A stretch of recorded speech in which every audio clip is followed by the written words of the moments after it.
100 anni di alpini ad Asiago, 100 anni di alpini in altopiano, ma più in generale un secolo e spiccioli di penne nere.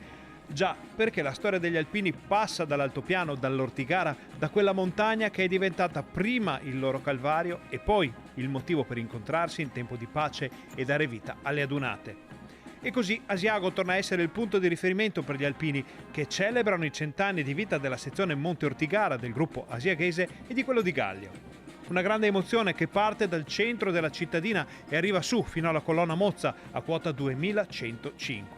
Quando si arriva, che è un attimo di silenzio, che si ricordano in quegli anni, in quella grande guerra, pensare un po' a 2 metri di neve, a meno 20-25 gradi, questi ragazzi di 18 anni che hanno perso la loro vita per salvare la nostra Italia e che bastava mettersi attorno a un tavolo a discutere che ci poteva risolvere tutto. È il motivo per il quale anche durante la donata nazionale, anche durante la donata del terzo raggruppamento, gli alpini hanno detto sempre comunque portatori di pace. Esattamente, anche con la donata di Vicenza e anche noi con il nostro centenario qua oggi diciamo sempre la pace, perché la pace è una cosa grande, grande, grande.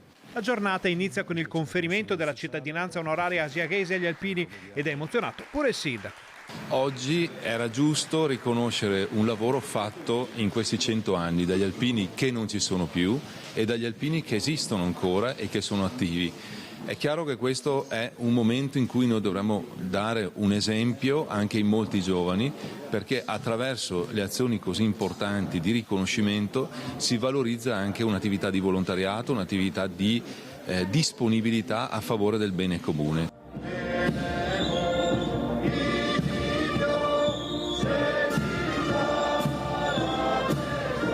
Poi spazio all'alzabandiera, allo sfilamento fra ali di turisti, amici e cittadini in festa fino al sacrario del Leiten, dove riposano 54.000 caduti della Prima Guerra Mondiale.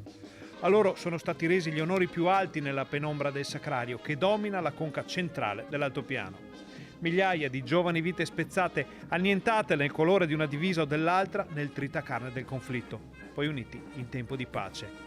Ed è proprio la pace e la sua costruzione che anima l'Associazione degli Alpini. Noi siamo un'associazione che fa la pace, che vuole costruire la pace, ma per costruire la pace bisogna fare quelle attività, soprattutto avere memoria da un lato e dall'altro avere quella forza di poter trasmettere la condivisione, la capacità di stare con gli altri, di condividere con gli altri. Queste sono cose che noi facciamo ogni giorno concretamente, perché questo noi crediamo sia il modo più concreto, più vero per costruire la pace. La celebrazione del secolo delle penne nere dell'altopiano lascia un monumento agli alpini, una vedetta che guarda all'Ortigara e ascolta i sussurri e le preghiere dei morti del Leiten, senza mai chiudere gli occhi, senza mai abbandonare la posizione, senza mai retrocedere neppure di un passo verso l'oblio e la sconfitta dei valori degli alpini, perché quel che è successo non accada mai più.